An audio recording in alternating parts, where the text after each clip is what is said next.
প্রিয় ষষ্ঠ শ্রেণীর শিক্ষার্থীরা, RS 24 আওয়ার্স স্কুলের পক্ষ থেকে স্বাগত জানাচ্ছি গণিতের শিখন অভিজ্ঞতা 7 বীজগাণিতিক রাশির জগতের তৃতীয় পর্বে পৃষ্ঠা 153 থেকে। তোমরা যারা এখনো প্রথম থেকে দ্বিতীয় পর্বগুলো দেখোনি, তোমাদের দেখার সুবিধার্থে এই ভিডিওর নিচে ডেসক্রিপশন বক্সে প্রথম ও দ্বিতীয় পর্বের লিঙ্কগুলো দিয়ে দেব।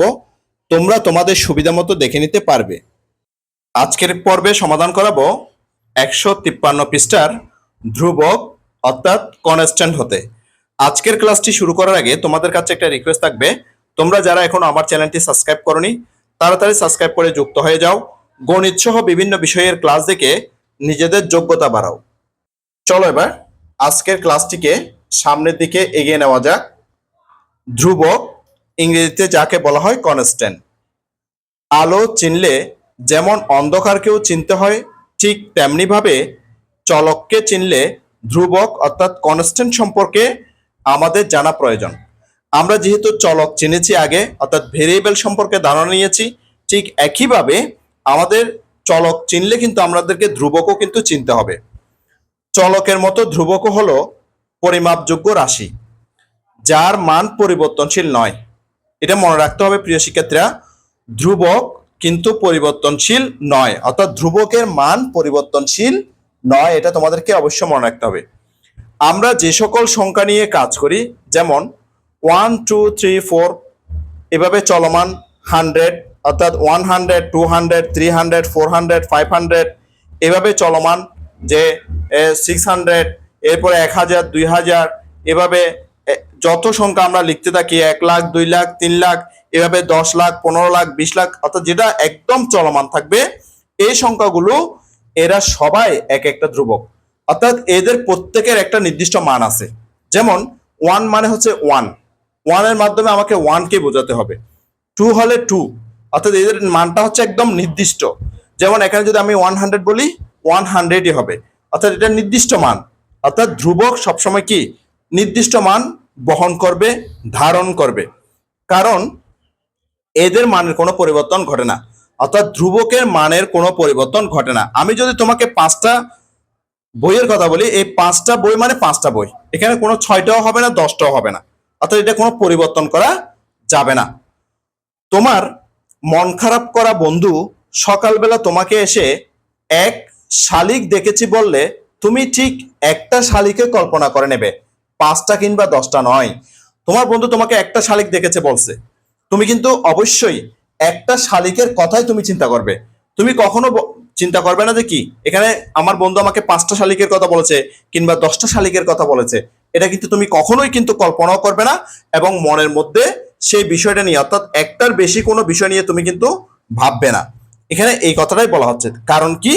কারণ হচ্ছে যে ধ্রুবক সবসময় অপরিবর্তনীয়, অর্থাৎ পরিবর্তনশীল নয়, অর্থাৎ যা বলবে তাই হবে, সেটাই হচ্ছে, অর্থাৎ যে সংখ্যাটি বলা হবে সেই সংখ্যাটি হবে, এর কোনো বিকল্প কিংবা অন্যটা হবে না। সেজন্য বলা হচ্ছে যে এটা হচ্ছে ধ্রুবক, অর্থাৎ ধ্রুবকের মান পরিবর্তনশীল নয়।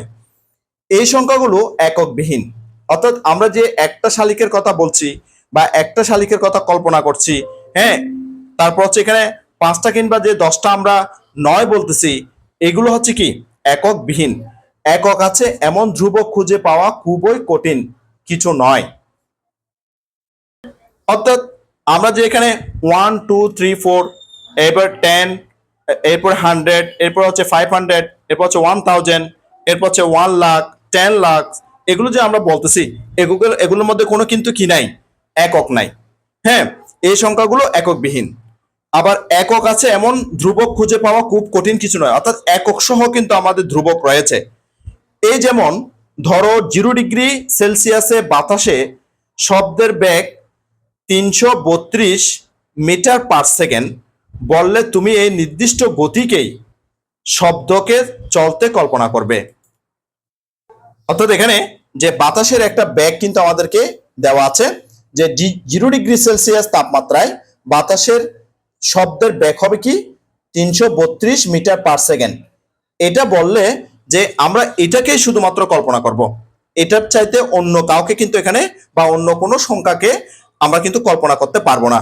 এই কথাটাই তারা আমাদেরকে বলা হচ্ছে, কারণ এটা অপরিবর্তনীয়, এটা নির্দিষ্ট, অর্থাৎ এটা একটা কনস্ট্যান্ট অর্থাৎ ধ্রুবক। তাহলে আমরা আগের পর্বে কিন্তু যে চলক সম্পর্কে জেনেছিলাম অর্থাৎ ভেরিয়েবল সম্পর্কে জেনেছিলাম। চলক যে এমন একটি প্রতীক যার মানের পরিবর্তন হয়, আর চলকের মান নির্দিষ্ট নয়, চলক বিভিন্ন মান ধারণ করতে পারে। আর আমরা আজকে শিখলাম যে ধ্রুবক, ধ্রুবক কিন্তু হচ্ছে পরিবর্তনশীল নয়, অর্থাৎ ধ্রুবকের মান পরিবর্তনশীল নয়। ধ্রুবক একদম যে পরিবর্তন করা যাবে না, আর যেটাই বলা হবে, যে সংখ্যাটাই বলা হবে সেটাই হচ্ছে যে ধ্রুবক। এবার আমরা শিখবো চলক এবং ধ্রুবক একসাথে থাকতে পারে কিনা। প্রিয় শিক্ষার্থী, আমি একটা এখানে উদাহরণ লিখেছি, দেখো যে 2x, এখানে যে এই জিনিসটা 2x যেটা আমি লিখেছি এটা হচ্ছে একটা প্রতীক। এটা কি? এটা হচ্ছে একটা প্রতীক। এখানে ধ্রুবক আছে, ধ্রুবক হচ্ছে 2, আর এখানে একটা x আছে চলক। আমরা কিন্তু চলক এবং ধ্রুবক শিখেছি। আমরা যে যে শিখেছিলাম চলক হচ্ছে কি X Y Z T W P ইত্যাদি ইত্যাদি, ঠিক আছে। অর্থাৎ ইংরেজি বর্ণমালার যে শেষের দিকের অক্ষরগুলো হচ্ছে যে আমরা চলক হিসেবে গণ্য করি। এরপরে যে এখানে যে 2 আছে, এই 2টা কিন্তু পরিবর্তনশীল নয়, হ্যাঁ, এটা কিন্তু অপরিবর্তনীয়। তাহলে এখানে চলক এবং ধ্রুবক একসাথে কিন্তু রয়েছে। এখন আমি এই যে এখানে যে চলকটা আছে, আমি এক্স এর জন্য যদি কোনো মান ধরি, যেমন এটার এক্স এর মান যদি আমি 3 ধরি, তখন এটার মানটা আমরা পাবো 3 দুগুণে 6, তাহলে মান পেলাম 6। আবার যদি এক্স এর মান যদি আমি 5 ধরি, তখন আমি মানটা পাচ্ছি কত? 10। তাহলে চলকের বিভিন্ন মানের জন্য এই যে প্রতীক 2x আছে, এই 2x এর প্রতীকের কিন্তু পরিবর্তন হচ্ছে, আমরা সেটা কিন্তু বুঝতে পারতেছি। অর্থাৎ চলক এবং ধ্রুবক কিন্তু একসাথে থাকতে পারে। তাহলে এখানে আমি যে 2x এর পরিবর্তে এখানে আমি যদি বসাই tan z, তাহলে এখানে এই tanটা হচ্ছে যে ধ্রুবক আর জেডটা হচ্ছে যে চলক, আর পুরোটা হচ্ছে যে একটা প্রতীক। একটা কি? প্রতীক। এবার যে এই ট্যানটার মানটা হচ্ছে একটা নির্দিষ্ট, এটা কোনো পরিবর্তন করা যাবে না। কিন্তু আমি জেড এর মান বিভিন্ন মান ধরে কিন্তু এখানে এটা পরিবর্তন করতে পারতেছি। আমি যদি বলি যে আমার কাছে যে ট্যানটি কবুতর আছে, তাহলে এখানে আমার ট্যান যেটা বা ট্যান ঝাটটি কবুতর আছে, আমি ধরে নিলাম ট্যান ঝাটটি কবুতর আছে, তাহলে ট্যান যেটা সেটা হচ্ছে অপরিবর্তনীয়। এবার ঝেটের মানের মাধ্যমে আমরা কিন্তু সেটাকে পরিবর্তন করতে পারতেছি। যেমন আমি যদি ট্যান লিখলাম, জেটের মান যদি আমি 5 ধরি, তাহলে এখানে এটার মান আসবে কত? যে 50, ঠিক আছে। তাহলে আমরা দেখতে পাচ্ছি কি চলকের বিভিন্ন মানের জন্য এই যে প্রতীকের মানটা কিন্তু পরিবর্তন হয়ে যাচ্ছে। আমি যদি 10 ইন্টু এখানে 6 দিই, তাহলে হবে কি 60। তাহলে দেখো যে আমি যখন চলকের মানটা এখানে পরিবর্তন করতেছি, তখন কিন্তু আমার যে প্রতীক, সেই প্রতীকের মানটাও কিন্তু পরিবর্তন হয়ে যাচ্ছে। তাহলে বোঝা যাচ্ছে কি যে চলকের মানের উপর ভিত্তি করে, অর্থাৎ চলকের যে মান আমি বসাচ্ছি সেই মানের উপর ভিত্তি করে আমার যে এই যে পুরোটা যে পদ বা রাশি যাই বলে না কেন বা প্রতীক যাই বলে না কেন, এটার মান কিন্তু পরিবর্তন হয়ে যাচ্ছে। চলো এবার আরো সামনের দিকে আগানো যাক। এবার আমরা শিখবো প্রক্রিয়া চিহ্ন। হ্যাঁ, আমরা প্রক্রিয়া চিহ্ন কয়টা সেটা অবশ্য জানি যে 4টা। হ্যাঁ, এবং আরো 2টা এখানে যুক্ত করা হয়েছে, যে বৃহত্তর এবং ক্ষুদ্রতর দিয়ে। আমরা পূর্বে সংখ্যার ক্ষেত্রে যোগ বিয়োগ গুণ ভাগ বৃহত্তর ও ক্ষুদ্রতর সম্পর্কে কিন্তু জেনেছি। আমরা আমাদের যে নিচের ক্লাসে, অর্থাৎ যে চতুর্থ শ্রেণীতে, পঞ্চম শ্রেণীতে, ষষ্ঠ ওগুলোতে আমরা কিন্তু কি করেছি, যে যোগ বিয়োগ গুণ ভাগ বৃহত্তর এবং ক্ষুদ্রতর সম্পর্কে কিন্তু জেনেছি। এগুলো যেসব চিহ্ন দ্বারা প্রকাশ করা হয়ে থাকে তাদেরকে আমরা প্রক্রিয়া চিহ্ন বলে থাকি। অর্থাৎ এগুলো যেসব চিহ্ন দ্বারা প্রকাশ করা হয়ে থাকে তাদেরকে আমরা প্রক্রিয়া চিহ্ন বলে থাকি। নিচে ছকটি লক্ষ্য করো, আমরা এখানে একটা ছক দেখতে পাচ্ছি প্রিয় শিক্ষার্থীরা, যে ছকটা একটু ভালো করে খেয়াল করো, যে সংখ্যার ক্ষেত্রে, এরপর হচ্ছে বীজগণিতে প্রক্রিয়া চিহ্ন। তাহলে সংখ্যার ক্ষেত্রে আমরা এখানে দেখতে পাচ্ছি যোগ বিয়োগ গুণ ভাগ বৃহত্তর ক্ষুদ্রতর। আর যখন আমরা এটা বীজগণিতে প্রক্রিয়া চিহ্ন হিসেবে বলবো, তখন আমরা যোগকে আর ওখানে বীজগণিতে যোগ বলবো না, তখন আমরা এটাকে বলবো প্লাস, আর বিয়োগকে বলবো মাইনাস, এরপরে গুণকে বলবো ইনটু বা ডট, এরপরে ভাগকে বলবো ডিভিশন, এরপরে বৃহত্তর যে সেটাকে বলবো বীজগণিতে গ্রেটার দেন, এবং ক্ষুদ্রতর যেটা সেটাকে বলবো আমরা লেস দেন। এগুলো হচ্ছে যে আমাদের প্রক্রিয়া চিহ্ন বা প্রক্রিয়া প্রতীক। চলো আরো সামনের দিকে আমরা আগাই, আমরা প্রক্রিয়া চিহ্ন বা প্রক্রিয়া প্রতীকগুলো জেনে নিলাম। এবার হচ্ছে প্রক্রিয়া চিহ্নের প্রয়োগ। আমরা এবার প্রক্রিয়া চিহ্নের প্রয়োগ সম্পর্কে দেখব। এমন একটি উপকরণের নাম বলতে পারবে যেখানে প্লাস এবং মাইনাস চিহ্ন দুটি ব্যবহার করা হয়? আমরা কিন্তু সেটা ছবিতে দেখতে পাচ্ছি, নিশ্চয় তোমরা দেখেছো প্রিয় শিক্ষার্থীরা। ছবির যে দুইটা আমরা চিত্র দেখতে পাচ্ছি এখানে, সেটা হচ্ছে কি ব্যাটারি। হ্যাঁ, এখানে কিন্তু যে দুটো চিহ্ন কিন্তু ব্যবহার করা হয়, একটা হচ্ছে প্লাস আর একটা হচ্ছে যে মাইনাস। ছবির বস্তু দুটির নাম নিশ্চয় বলতে পারবে? হ্যাঁ, তোমরা তো অবশ্যই নিশ্চয় বলতে পারবে। আমি তোমাদেরকে তো এক্ষুনি বলেই দিলাম, এবং তোমরা নিজেরাও জানো। ভেবে দেখো তো এটি কোথায় কোথায় ব্যবহার করা হয়। হ্যাঁ, এটা আমরা দেখি আমাদের যে দেওয়াল ঘড়ি থাকে, দেওয়াল ঘড়ির মধ্যে আমরা কিন্তু এই পেন্সিল ব্যাটারিগুলা ব্যবহার করে থাকি। আমাদের যে রিমোট আছে, হ্যাঁ, বিভিন্ন ইলেকট্রনিক যন্ত্র নিয়ন্ত্রণ করার জন্য দূর থেকে সেই রিমোটের মধ্যে কিন্তু আমরা এই পেন্সিল ব্যাটারিগুলো ব্যবহার করে থাকি। আমাদের যে ক্যালকুলেটর আছে, ক্যালকুলেটরেও ব্যবহার করে থাকি, কিছু কিছু ক্যালকুলেটরের মধ্যে ব্যবহার করে থাকি। ঠিক আছে, তাহলে এগুলো আবার যে খেলনার মধ্যে বা খেলনার গাড়ি বা খেলনার বিভিন্ন পুতুল, এখানেও কিন্তু এই ধরনের পেন্সিল ব্যাটারিগুলো ব্যবহার করা হয়ে থাকে। আর কোন বস্তুর নাম বলতে পারবে যেখানে আমাদের প্রক্রিয়া চিহ্ন ব্যবহার করা হয়? আর কোন বস্তু কি তোমরা বলতে পারবে যেখানে এই যে প্রক্রিয়া চিহ্নগুলো ব্যবহার করা হয়? নিশ্চয় তোমরা বলতে পারবে। তোমরা যে টিভি চালাও, টিভির মধ্যে রিমোট আছে, রিমোটের যে চ্যানেল পরিবর্তন করার সময় আমরা ওই রিমোটের মধ্যে দেখি যে চ্যানেল যদি উপরের দিকে পরিবর্তন করি তখন প্লাস, আর নিচের দিকে পরিবর্তন করার জন্য মাইনাস, যে ওই চিহ্নটা আমরা ব্যবহার দেখতে পাই রিমোটের মধ্যে। তারপরে যাদের বাসায় এসি আছে, যে এসি রিমোটের মধ্যেও আছে প্লাস মাইনাস। তোমরা যদি প্লাস মাইনাস ব্যবহার করে যে এসির বাতাস ঠান্ডা এবং গরম বা এই যে স্পিডটা তুমি কমাতে এবং বাড়াতে পারো। অর্থাৎ তুমি প্লাস করলে বাড়বে এবং মাইনাস করলে কমবে। রিমোট ছাড়াও তোমরা কিন্তু আরো তোমাদের আশেপাশে অনেক বস্তুর মধ্যে দেখবা যে এখানে প্লাস মাইনাস চিহ্নগুলো রয়েছে।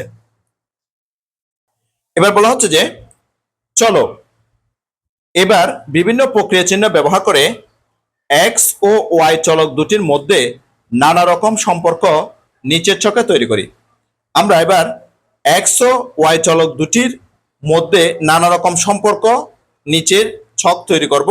অর্থাৎ নানা রকম সম্পর্ক চিহ্ন ব্যবহার করে, আমাদের যে সম্পর্ক চিহ্ন ব্যবহার করে আমরা এখানে কি করব, এক্স ওয়াই এর মধ্যে যে সম্পর্ক রয়েছে সেগুলো আমরা নিচের ছকে দেখব। অর্থাৎ আমরা যে প্রক্রিয়া চিহ্নগুলো জানলাম, plus minus into division greater than এবং লেস দেন, এগুলোর মাধ্যমে আমরা কি করব, এবার এক্স ও ওয়াই এর মধ্যে সম্পর্কগুলো, নানা রকম সম্পর্কগুলো তৈরি করে দেখব। এখানে ছকের মধ্যে যে প্রথম কলাম আছে সেটা হচ্ছে ক্রমিক লেখা আছে। এরপরে দ্বিতীয় কলামের মধ্যে এক্স ও ওয়াই এর মধ্যকার সম্পর্ক কথার মাধ্যমে লেখা আছে, এটা আমরা দেখতে পাচ্ছি কথার মাধ্যমে লেখা আছে। এবং তৃতীয় কলামের মধ্যে এক্স ও ওয়াই এর মধ্যকার সম্পর্ক প্রক্রিয়া চিহ্নের মাধ্যমে লেখা আছে। প্রথমে এক নম্বরটা দেখি আমরা, যে এক্স প্লাস ওয়াই। তাহলে আমরা এক্স প্লাস ওয়াই কে যে প্রক্রিয়া প্রতীক দিয়ে কিভাবে লিখছি দেখো, এক্স প্লাস ওয়াই। এরপরে দুই নম্বর দেখো এক্স মাইনাস ওয়াই। আমরা সেটাকে, অর্থাৎ এটা তো বাংলায় লেখা আছে বা কথায় লেখা আছে, সেটাকে আমরা প্রক্রিয়া চিহ্ন দিয়ে কিভাবে লিখছি দেখো, এক্স মাইনাস ওয়াই। তাহলে আমরা বাংলায় যদি বলি যে এক্স এর সাথে ওয়াই যোগ করা হয়েছে, এক্স থেকে ওয়াইটাকে বিয়োগ করা হয়েছে। এবার তিন নম্বর দেখো এক্স ইন্টু ওয়াই। তাহলে এক্স ইন্টু ওয়াই বা এক্স ডট ওয়াই বা এক্স ওয়াই, তিনটাই কিন্তু একই রকম মানে কথা বোঝায়। অর্থাৎ X into Y, X dot Y, X Y. অর্থাৎ এখানে যে কারো মনে প্রশ্ন রাখতে পারে যে এক্স ওয়াই আছে, এটা কিভাবে আছে? এটা মাঝখানে কিন্তু একটা গুণ আছে, অর্থাৎ এক্স ওয়াইটা গুণ আকারে রয়েছে। এক্স এর সাথে ওয়াই কে এখানে এভাবে লিখলে গুণ বোঝাবে। এখানে কিন্তু আমরা প্লাস মাইনাস কিছু লিখতেছি না, এখানে যখন কিছুই নাই এক্স ওয়াই এটা কিন্তু গুণ আকারে রয়েছে। প্রিয় শিক্ষার্থীরা, এই জিনিসটা তোমাদেরকে অবশ্যই মনে রাখতে হবে যে এক্স ওয়াই থাকা মানে হচ্ছে যে গুণ আকারে থাকা। শুধু এক্স ওয়াই না, এখানে আমি যদি এ বি সি লিখি তাহলে এ বি সি এগুলো কিন্তু গুণ আকারে রয়েছে। সেটা উদাহরণের মাধ্যমে তোমাদেরকে দেখাচ্ছি প্রিয় শিক্ষার্থীরা। আমি এখানে এ বি সি লিখলাম, তাহলে এ বি সি এগুলো হচ্ছে গুণাকারে রয়েছে, অর্থাৎ এগুলো এ ইন্টু বি ইন্টু সি এভাবে কিন্তু রয়েছে। এভাবে যদি আমি এখানে লিখি পি কিউ আর, তাহলে আমি এখানে কি লিখতে পারি, পি ইন্টু কিউ ইন্টু আর, এগুলো গুণাকার রয়েছে। কেন গুণাকার রয়েছে সেটা অবশ্যই আমি তোমাদেরকে দেখা দিচ্ছি প্রিয় শিক্ষার্থীরা। এখন আমরা যদি পি এর পরিবর্তে কোনো মান ধরি, পি এর মান ধরলাম মনে করো 2, কিউ এর মান ধরলাম মনে করো 3, আর এর মান ধরলাম মনে করো 4, তাহলে আমি যদি এইভাবে বসাই, তাহলে আমি যদি এটা পাশাপাশি একটার সাথে একটা বসাই, গুণ না দিয়ে বসাই, তখন মনে হবে কি এটা 234, কিন্তু আসলে কিন্তু এটা 234 না, কারণ এটা গুণ আকারে রয়েছে, এটার মান হবে গুণ করে বের করতে হবে। 3 4 12, 12 দুগুণে 24, আসলে 234 না, এটা হবে কত 24, কারণ এরা গুণ আকারে রয়েছে। নিশ্চয় প্রিয় শিক্ষার্থীরা, যে আমরা যখন যে P Q R A B C D X Y Z এগুলো যখন পাশাপাশি থাকবে, অর্থাৎ কোনো প্লাস মাইনাস চিহ্ন দ্বারা থাকবে না বা ডিভিশন চিহ্ন দিয়ে থাকবে না, তখন আমরা মনে করবো এগুলোর মধ্যে গুণ আকারে রয়েছে বা এরা কিন্তু প্রত্যেকে একটার সাথে একটা গুণ আকারে রয়েছে। ঠিক একইভাবে আমি যদি এখানে যে 5x লিখি, হ্যাঁ এখানে 5 এবং x কিন্তু গুণ আকার রয়েছে, তাহলে 5 ইন্টু x এর মান যদি আমি 5 বসাই, তাহলে আমরা এখানে 5 5 25 পেয়ে যাচ্ছি। কারণ কি, এটা গুণ আকারে থাকার কারণে আমরা কিন্তু 25 পাচ্ছি, অর্থাৎ x যেহেতু চলক এবং x এর মান বসানোর কারণে আমরা কিন্তু এটা গুণ করে তার ফলাফলটা পেয়ে যাচ্ছি। কারণ কি, তারা গুণ আকারে থাকার কারণে আমরা ফলাফল পেয়ে যাচ্ছি 25। হ্যাঁ, অর্থাৎ x এর মান 5 বসানোর কারণে, x এর মান যদি আমি 6 বসাই, আবার 5 6 30 পেয়ে যাব। হ্যাঁ, তখন এটা কিন্তু পরিবর্তন হয়ে যাবে, কারণ এটা চলকের মান, অর্থাৎ চলকের বিভিন্ন মানের জন্য এই যে এটার মানটা কিন্তু পরিবর্তন হবে। আমি এটাই বোঝাতে চাচ্ছি যে এখানে যে 5x রয়েছে, এই 5x কিন্তু গুণ আকারে রয়েছে, সেই জিনিসটা আমি তোমাদেরকে বোঝাতে চাচ্ছি প্রিয় শিক্ষার্থীরা। আশা করছি তোমরা এটা খুব ভালো মতো বুঝতে পেরেছো এবং এই জিনিসটা তোমরা অবশ্যই মনে রাখার চেষ্টা করবে, কারণ এটা আমাদের অনেক কাজে লাগবে। এবার পরে দেখো যে 4 নম্বরে আছে x ডিভিশন y, তাহলে x ডিভিশন y, বা আমরা এটাকে ভগ্নাংশ আকারেও কিন্তু লিখতে পারি। মনে রাখবে পূর্ব রাশি অর্থাৎ এই যে প্রথম যে রাশিটা আছে বা এই যে এক্সটা আছে সেটা কিন্তু লবে যাবে, আর পরে যেটা ভাগ করতে হবে সেটা কিন্তু হরে যাবে, অর্থাৎ হর দিয়ে লবকে ভাগ বোঝাবে।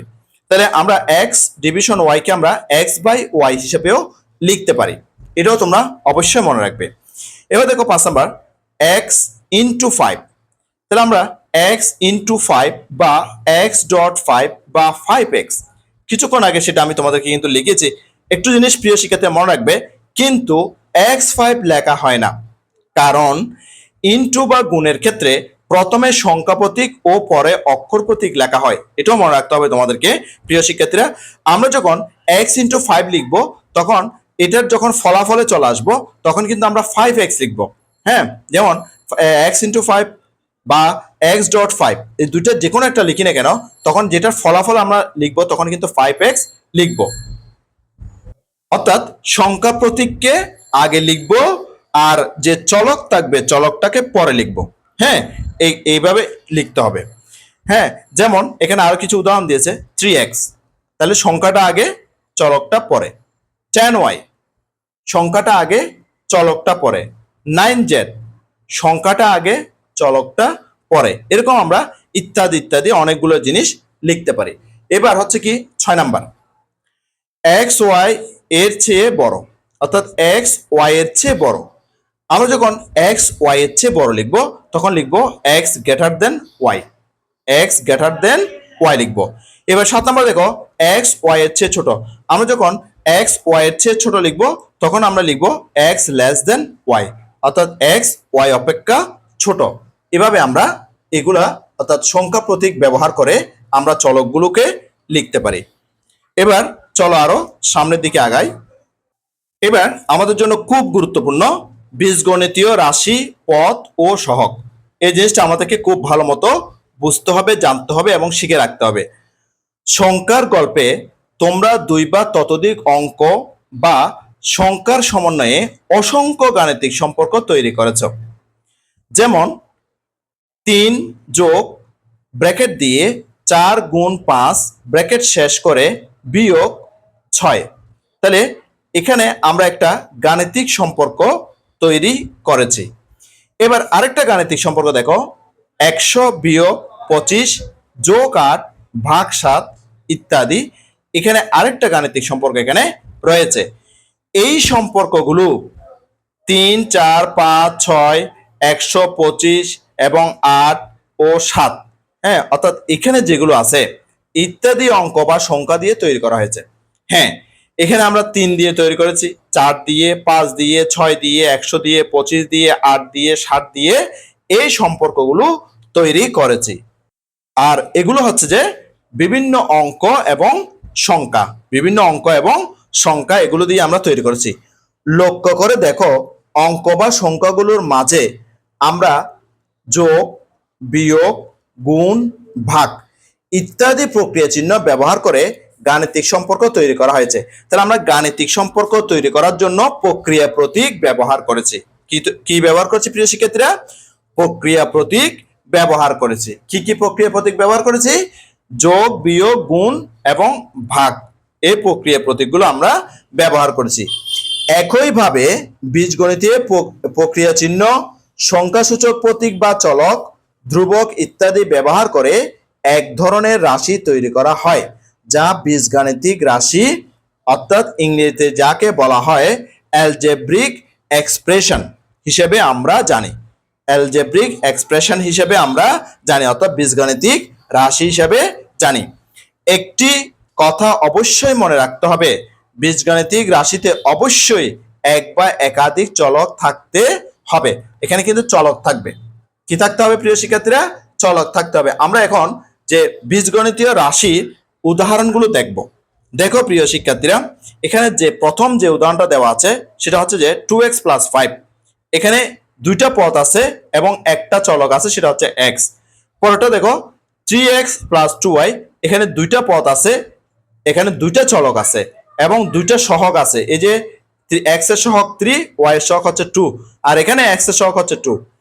পরের যে রাশিটা আছে সেটা হচ্ছে কি 5x - 7y + z।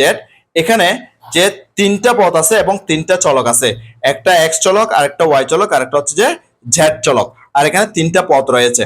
আর এখানে x এর সহগ 5, y এর সহগ হচ্ছে 7, আর এখানে z এর সহগ যদি কোনো কিছু না থাকে আমরা কিন্তু জানি সেটার সহগ হচ্ছে 1। পরেরটা দেখো, এবার পরের রাশিটা 8x division 12y - 16y + 6z।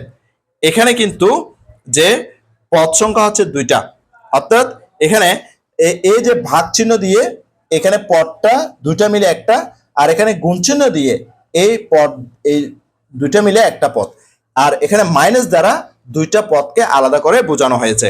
আর এখানে চলক আছে, আমরা দেখতে পাচ্ছি x চলক, y চলক এবং z চলক, তিনটা চলক রয়েছে।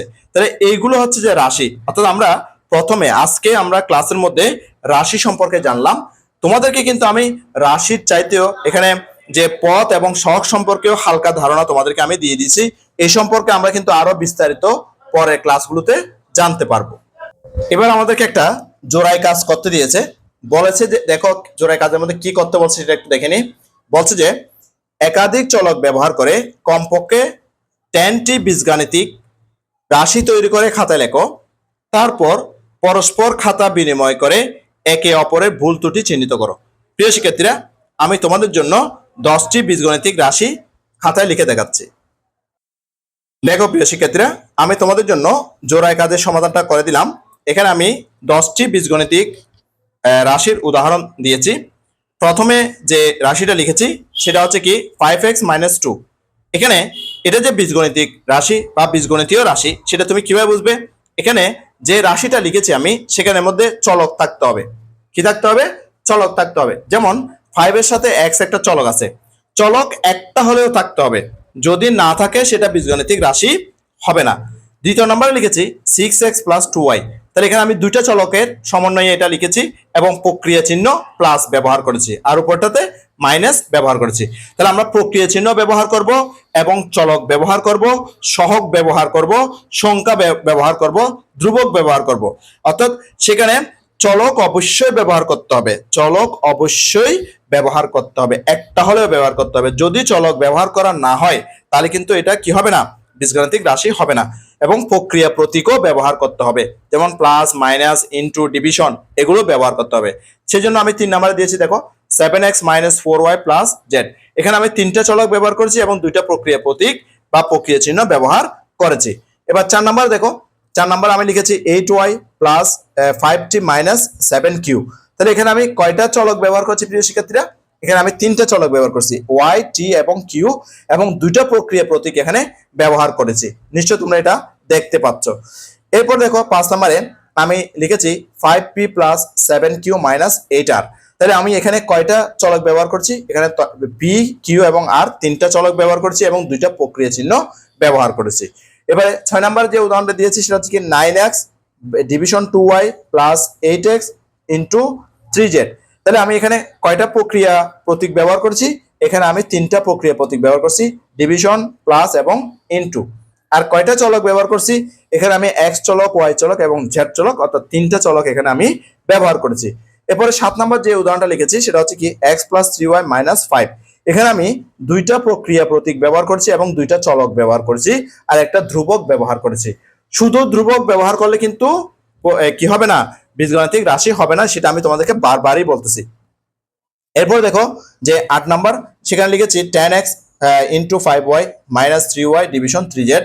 এখানে আমি যে x, y, z 3টা চলক ব্যবহার করেছি, ইন্টু, ডিভিশন এবং মাইনাস চিহ্ন সহ 3টা প্রক্রিয়া প্রতীক বা প্রক্রিয়া চিহ্ন ব্যবহার করেছি। এবারে 9 নাম্বার যে উদাহরণটা দিয়েছি সেটা হচ্ছে কি 6x plus 9y minus 9z। এখানে আমি x, y, z 3টা চলক ব্যবহার করছি এবং 2টা প্রক্রিয়া প্রতীক অর্থাৎ প্লাস মাইনাস ব্যবহার করেছি। হ্যাঁ, তাহলে এটা একটা বীজগাণিতিক রাশি হয়েছে। এবার 10 নম্বরে 2x plus 3s minus 5r।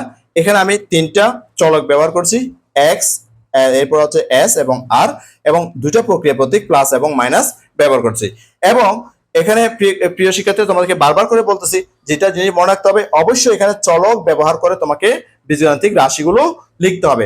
এখানে তোমাকে বলা হয়েছে যে তুমি তোমার বন্ধুর সাথে এগুলো শেয়ার করে দেখে নাও যে তোমার কোনো ভুল ত্রুটি হয়েছে কিনা বা তোমার বন্ধুর কোনো ভুল ত্রুটি হয়েছে কিনা। যেহেতু তুমি এখন জেনে গেছো, তুমি অবশ্যই তোমার বন্ধুর ভুল ত্রুটিগুলো ধরতে পারবে। তোমার কোনো বন্ধু মনে করো সেখানে লিখলো যে 3 প্লাস 5 প্লাস বা মাইনাস 9 লিখলো, এটা কিন্তু কি হয় নাই, বীজগণিতীয় রাশি হয় নাই।